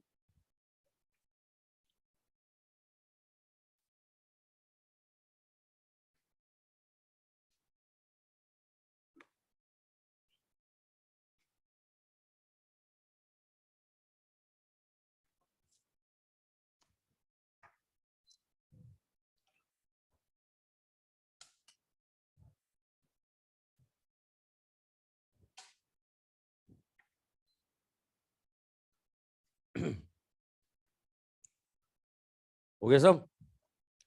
अब ट्रांसफर पार्ट और रिमेनिंग पार्ट भी देख लो। यहां बोलते हैं ट्रांसफर पार्ट बताइए साहब, कितना पार्ट ट्रांसफर होगा, कितना पार्ट रिमेनिंग बचेगा। ठीक है, बताऊं साहब, समझाऊं, बोलूं बोलूं बोलूं? रुकूं अभी? तुम रुको पहले, फिर मुझे पूरा सुनो, है ना, तुम रुको। ठीक है, देखो ट्रांसफर पार्ट निकालना है। इलास्टिक कोलिजन याद करो, मैंने कहा था पहले का लॉस बराबर दूसरे का गेन, ऐसा कहा था ना। क्या इन इलास्टिक में ऐसा होगा क्या? इन इलास्टिक में तुम्हें पता है कि ओवरऑल काइनेटिक एनर्जी का लॉस होता है, तो पहले का जितना लॉस होगा दूसरे को उससे कम गेन होगा। मानते हो ये बात? तो अभी इससे पहले हमने इलास्टिक कोलिजन में दूसरे से पूछा ही नहीं था, हमने तो पहले वाले को पकड़ के आंसर निकाल लिया था, क्योंकि हमें पूरा भरोसा था कि पहले वाला सच बोलेगा, झूठ नहीं बोलेगा, क्योंकि इलास्टिक कोलिजन थी ना। इलास्टिक कोलिजन में पहले वाले का लॉस बराबर दूसरे वाले का गेन। अब इन इलास्टिक कोलिजन में पहले का लॉस दूसरे के गेन के बराबर नहीं हो सकता। तो भैया जिसको मिला उससे पूछो कितना मिला। तो किसको मिला, पहले को कि दूसरे को? तो दूसरे का पता लगा लो कितना गेन हुआ, सीधे सीधे आंसर आ जाएगा। तो यहां से मैं ट्रांसफर पार्ट क्या बोलूंगा, मैं बोलूंगा साहब gain in kinetic energy of second particle, second particle का गेन डिवाइडेड बाय टोटल, ऐसा बोलूंगा ना भाई। बोलो सेकंड को गेन कितना हुआ? सेकंड को गेन हुआ साहब half m2 v2 square minus half m2 u2 square, इतना गेन होगा ना। डिवाइड बाय टोटल कितना होगा? टोटल होगा half m1 u1 square plus half m2 u2 square. Concept समझ रहे हैं भाई? और मेरी बात पकड़ रहे हो भाई? अरे समझ रहे हो भाई? सेकंड वाले की कितनी बढ़ गई, पहले जो थी वो और अब जो हो गई वो, डिफरेंस कर दो, गेन आ गया ना, डिवाइड बाय टोटल, ये पार्ट आ गया। ठीक है, अच्छा अब बोलता है रिमेनिंग पार्ट बताओ साहब। अब रिमेनिंग पार्ट बताओ, तो ये तो बहुत आसान है, पहले वाले से पूछो बता तेरा कितना बचा। ठीक है, ये रिमेनिंग पार्ट निकालना है साहब। ठीक है, ये रिमेनिंग पार्ट, तो रिमेनिंग पार्ट के लिए पहले वाले का फाइनल काइनेटिक एनर्जी, पहले वाले का final kinetic energy divided by total kinetic energy. अब फाइनल कितना है? फाइनल है साहब हाफ m1 v1 स्क्वायर, और टोटल कितना है? टोटल है साहब half m1 u1 square plus half m2 u2 square. ये ट्रांसफर पार्ट और रिमेनिंग पार्ट निकाल दिया मैंने, नोट कर लो फटाफट। अब कर लो नोट, ये ट्रांसफर पार्ट आ गया, रिमेनिंग पार्ट आ गया। पहले वाले के पास कितना बचा और दूसरे वाले ने को कितना दिया, ये दोनों बातें निकाल दी। पहला वाला दूसरे वाले को टक्कर करता है तो कितना उसको देता है और कितना उसके पास बचता है, ये दो बातें मैंने बताई, पार्ट या फ्रैक्शन। और वो लॉस निकालना बताया मैंने, कितना काइनेटिक एनर्जी का लॉस होगा। हाँ भाई, ऑनलाइन वालों समझ रहे हो? ऑनलाइन वालों बात पकड़ में आ रही है?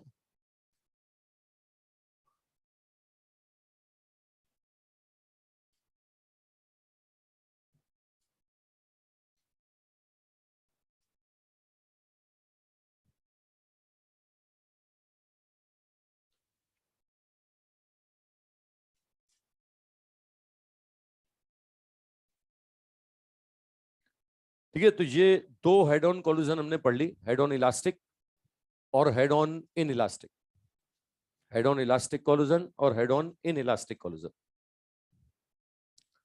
अब आएगा परफेक्टली इन इलास्टिक, बना लिया सबने?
हाँ भाई, बना लिया। चलो भाई मिटा दूं ये?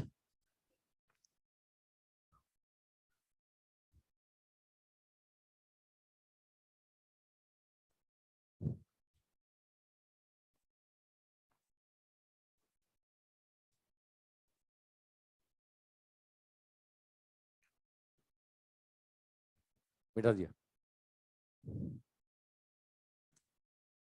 वही मिटा दूं? बोले आपकी मर्जी, वाह। अब ये क्या होगा साहब? Head on perfectly inelastic collision, आएंगे, टकराएंगे, चिपक जाएंगे और साथ चलेंगे। लॉस होगा और वो भारी पड़ेगा, जन्म जन्म का बंधन हो जाएगा। एक तो होता है ना कि किया और निकल लिए अपने अपने रास्ते, लॉस किया और टक्कर के बाद अलग अलग हो गए, तो वो इनइलास्टिक। लॉस किया, जुड़ गए, चिपक गए, साथ चलने लगे, तो वो परफेक्टली इनइलास्टिक। अब इस टक्कर में रेस्टिट्यूशन कोफिशिएंट क्या होता है साहब? जीरो होता है। ये E बराबर जीरो। अगर मैं ऐसा लिखूं, ये V2 minus V1 upon U2 minus U1, तो आप देखो V2 बराबर V1 आ जाएगा। ये V2 बराबर V1 मतलब टक्कर के बाद दोनों की वेलोसिटी कॉमन हो जाएगी, VC हो जाएगी, ये V कॉमन। समझ रहे हो ना? टक्कर के बाद दोनों का वेलोसिटी सेम रहेगा। अब वो सेम रहेगा तो भैया एक ही वेरिएबल है। जब एक ही वेरिएबल है तो दो इक्वेशन बनाने की जरूरत ही नहीं है, खाली लीनियर मोमेंटम कंजर्वेशन से आंसर आ जाएगा। मतलब अब तुम्हें कोई फॉर्मूला याद ही नहीं रखना, वो 3 फॉर्मूले याद रखने थे। अब तो सीधे सीधे लीनियर मोमेंटम कंजर्वेशन से आंसर है। क्या बोलेंगे? पहले मोमेंटम था m1u1 प्लस m2u2। ये बाद में क्या होगा? बाद में होगा साहब m1 plus m2 v common. ये v कॉमन, तो देख सकते हो v कॉमन कितना आ गया? v कॉमन आ गया साहब m1u1 plus m2u2 divided by m1 plus m2। इस टक्कर में आपको कोई फॉर्मूला याद नहीं करना, ये सीधे आ जाएगा साहब, लीनियर मोमेंटम कंजर्वेशन से आ जाएगा। भाई दो वेरिएबल ही नहीं ना, एक ही वेरिएबल, तो एक कंडीशन, वो कंडीशन कहां से लगानी है? Linear momentum conservation. हाँ, इसमें स्टैंडर्ड कंडीशन में तुम्हें बताऊं कि m1 बराबर m2 हो, m1 मोर देन m2 हो, तो क्या होगा? देखो m1 बराबर m2, ये रखो m1 m2 बराबर, ये मैं रखता हूं तो v कॉमन कितना बनता है? v कॉमन बनता है साहब u1 प्लस u2/2 बनता है साहब। ये बनेगा u1 plus u2/2, common velocity आएगी क्या? इनके एवरेज के बराबर। ठीक है। अच्छा, मैं अगर ऐसा बोलता हूं कि m1 मोर देन m2 है, m1 मोर देन m2, ठीक है, या मैं आपसे बोलूं कि m1 लेस देन m2, मतलब वही मास का गैप बहुत ज्यादा, तुम्हें पता है कि कुछ भी हो चिपक गए ना, अब चिपक गए, अब कॉमन वेलोसिटी अलग अलग होगी कि सेम होगी? और भारी के बराबर होगी। तुम्हें पता भारी का कुछ बिगड़ना नहीं है। अरे भारी का कुछ बिगड़ना है तो आंसर क्या आने वाला है? आंसर इन दोनों केस में v कॉमन किसके बराबर? भारी के बराबर। भारी कौन था? है ना, इस वाले केस में भारी कौन था? इस वाले केस में कौन था साहब? m1, तो u1 के बराबर आएगा। और इस वाले केस में भारी कौन था? m2, तो इसमें u2 के बराबर आएगा। मेरी बात पकड़ में आ रही है साहब? ये दोनों केस के आंसर लिख दिए मैंने। वे कॉमन हो जाएगी और किसके बराबर होगी? हमेशा भारी के बराबर होगी। ठीक है। ये क्या होता है, मास नहीं देंगे तब ऐसे क्वेश्चन बनेंगे। आपको बोलता है कि लिफ्ट ऊपर से नीचे गिर रही है, ऊपर से छिपकली गिरी, लिफ्ट की छत पे टकराई, चिपक गई, क्या लिफ्ट तेज भागेगी? क्या लिफ्ट की स्पीड बढ़ा देगी छिपकली? तो दोनों की स्पीड कॉमन हो गई, किसके बराबर? लिफ्ट के बराबर और भारी वाले के बराबर। ठीक है। अच्छा, अब लॉस के लिए क्या करना है साहब? ये लॉस के लिए इनिशियल माइनस फाइनल करना है। ये वी कॉमन, ये सॉल्व करोगे, इसमें E0 रख दो, ये आंसर आ गया, ये आंसर आ गया सर, ये लॉस का आंसर आ गया। है ना? अब बोलता है ट्रांसफर पार्ट बताओ, ट्रांसफर पार्ट बताओ, तो भैया इससे बोलो दूसरे वाले से बता तेरी कितनी, वो बोलेगा मेरी इतनी, इतना चेंज हुआ, ये लो ट्रांसफर पार्ट आ गया। ये रिमेनिंग पार्ट बोलता है, तो रिमेनिंग पार्ट पहले वाले से बोलो बता तेरा फाइनल कितना, ये लो, ये रिमेनिंग पार्ट आ गया। सब लिख दिया मैंने दोबारा, ये सब दोबारा लिख दिया, बनाओ जल्दी से। ये लिखा मैंने यहाँ पे, पता लगा मैंने क्या क्या लिखा? ध्यान से देखो, दिख गया? तो जितनी बातें पूछी जा सकती है मैंने सब निकालना तुम्हें सिखा दिया। और एक ही चीज है, वो फॉर्मूला याद रखना है आपको, V1 V2 और kinetic energy loss. Kinetic energy loss का तो तुम्हें याद हो गया, मुझे पता है कि 3 जगह फिजिक्स में काम आ रहा है, याद आ गया होगा तुम्हें। तो काइनेटिक एनर्जी लॉस का फॉर्मूला तो वैसे ही याद है। ठीक है, ये हमें सिर्फ V1 और V2 के याद करने थे वो। और V1 V2 वाले भी कौन से याद करना? इन इलास्टिक वाले। उसमें E बराबर 1 रखोगे तो इलास्टिक का वैसे बन जाएगा। और ये स्टैंडर्ड कंडीशंस आसानी से याद हो गई तुम्हें कि तीनों केस में देख लो भारी का कुछ नहीं बिगड़ता। तीनों केस, इलास्टिको, इन इलास्टिको, परफेक्टली इलास्टिको, भारी का कुछ नहीं बिगड़ता। भारी का आंसर जो पहले था वही आता है। हल्के का क्या आता है? हेड ऑन इलास्टिक है तो भारी के डबल से थोड़ा कम, इन इलास्टिक है तो 1 + E टाइम से थोड़ा कम, और परफेक्टली इलास्टिक है तो भैया भारी के बराबर ही आता है, चिपक जाता है ना। तुम्हें पता है यहाँ चिपकना भारी पड़ता है, समझ रहे हो? चलो अब हेड ऑन पे क्वेश्चन करेंगे हम। ये हेड ऑन की प्रॉपर्टी बता दी मैंने सारी। ठीक है, अब हेड ऑन पे क्वेश्चन करते हैं पहले, फिर उसके बाद ऑब्लिक पे आएंगे अपन।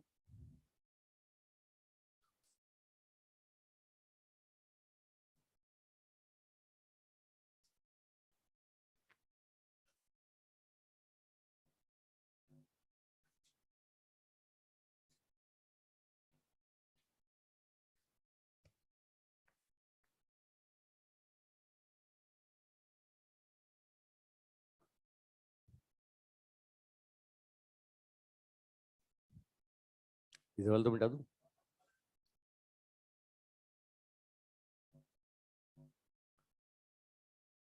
जो वेलोसिटी के फॉर्मूले मैंने बताया उनमें सर पे तीर का निशान लगाया मैंने।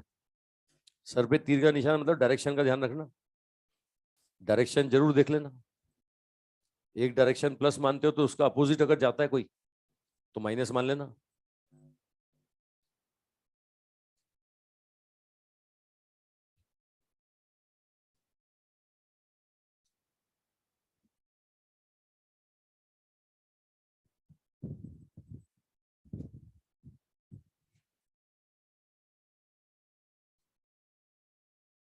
आओ, ये ऑनलाइन वालों समझ रहे हो?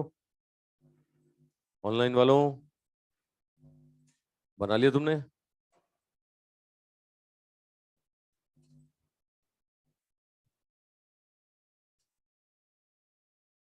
अभी लोग ऑनलाइन वालों ने बना लिया, तुम लोग बड़ा धीरे बनाते हो तुम लोग, स्क्रीनशॉट ले ही नहीं सकते, उस पर आता ही नहीं है।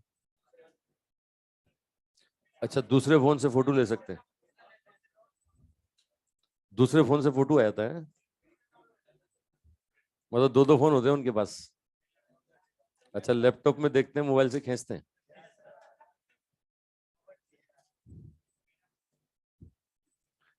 बोले तभी तुम यहाँ बैठे हैं? बोले हमें दो दो काम नहीं कर पाते, हम इतने फास्ट नहीं है। बोले एक बार में एक काम अच्छे से करते हैं यूं।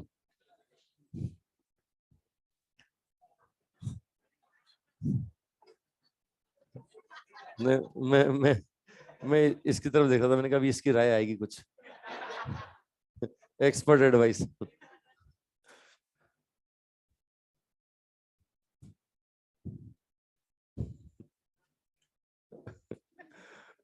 मतलब सारे बाकी पढ़ाई के अलावा सारे अनुभव है तेरे पास, पढ़ाई का भी है। ये भी इसमें भी दिखा थोड़ा सा यार, पता लगे मुझे गहराई कितनी।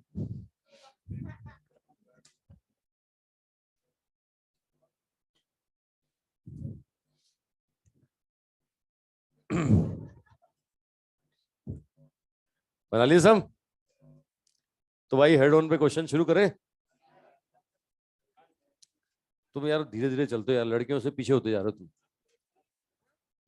पीछे क्या, सर्कुलर मोशन के 2 लेक्चर हो चुके हैं वहां। सुबह वाले बैचों में सर्कुलर मोशन के 2 लेक्चर हो चुके हैं।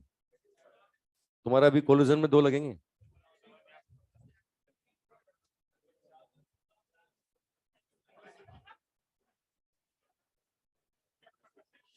फास्ट हो जाओगे उससे तुम।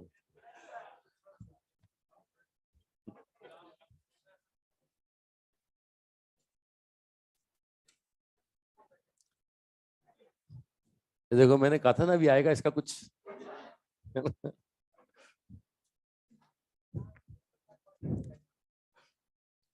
इससे रहा नहीं जाता।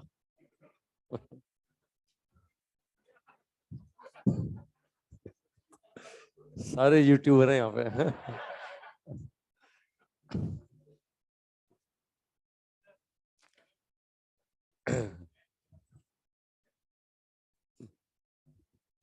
बना लिए सब?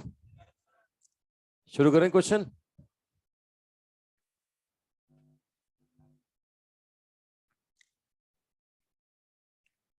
शुरू करें भाई?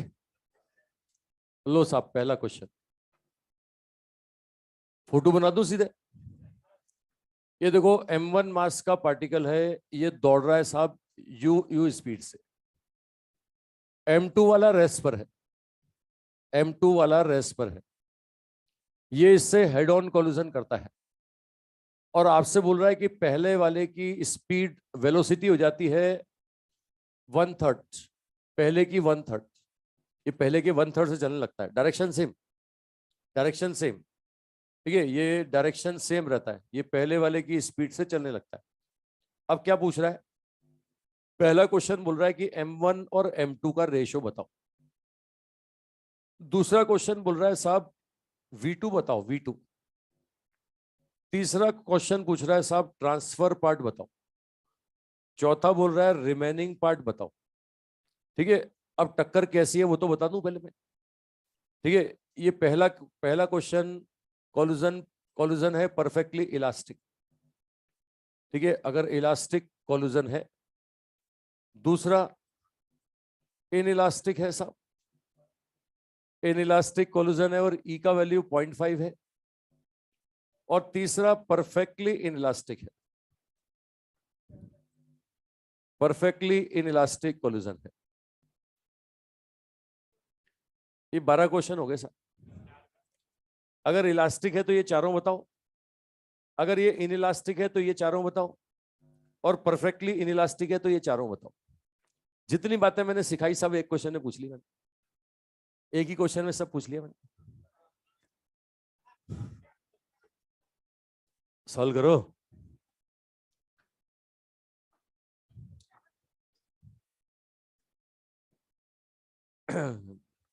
लड़के जैसे मजे ले रहे होते हैं ना।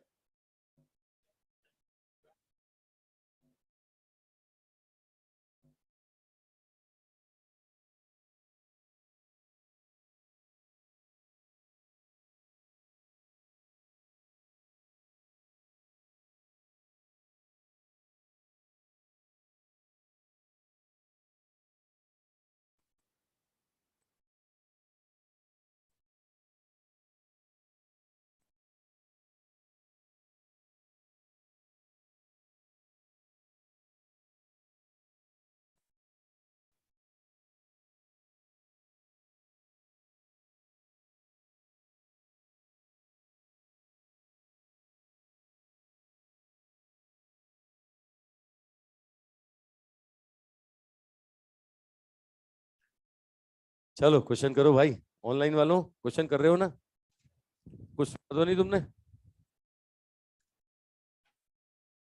एक बच्चा बोल रहा है प्रॉपर स्क्रीनशॉट, प्रॉपर नोट्स बनाते हैं, स्क्रीनशॉट नहीं लेते। तुम लोग क्या मतलब ऐसे फर्जी लोग हो गए, तुम आलसी हो गए, तुम जंग लगती आ रही तुम लोगों को।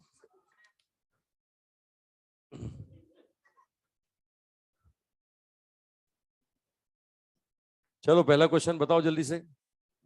अगर इलास्टिक कोलिजन है तो ये चारों चीजें बताओ, इन इलास्टिक है तो ये चारों बताओ, और परफेक्टली इन इलास्टिक है तो ये चारों बताओ। हुआ क्या वो मैंने बता दिया।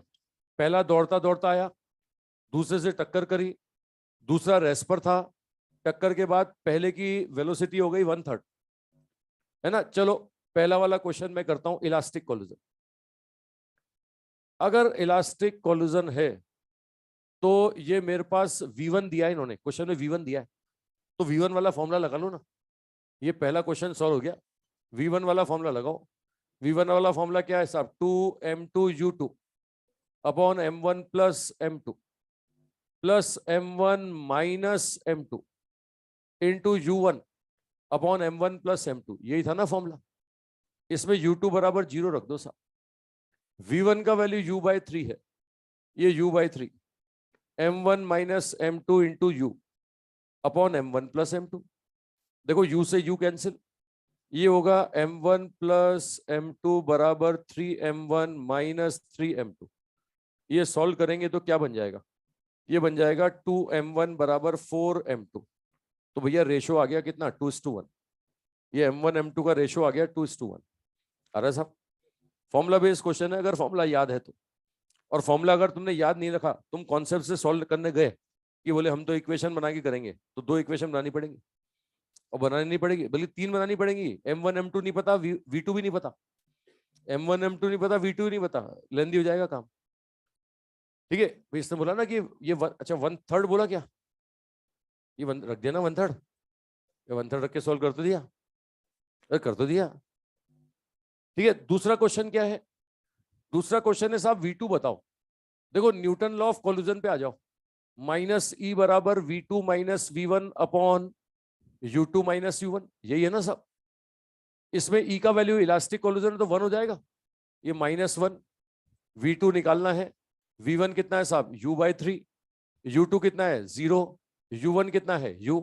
ये सॉल्व करो, माइनस माइनस प्लस हो गया, तो U इसको इधर ले आओ साहब, ये माइनस था, ये माइनस माइनस प्लस हो जाएगा, तो देख रहे हो ना, है ना। ये U बराबर V2 माइनस U/3, तो देखो V2 का वैल्यू कितना आ गया 4U/3 आ गया।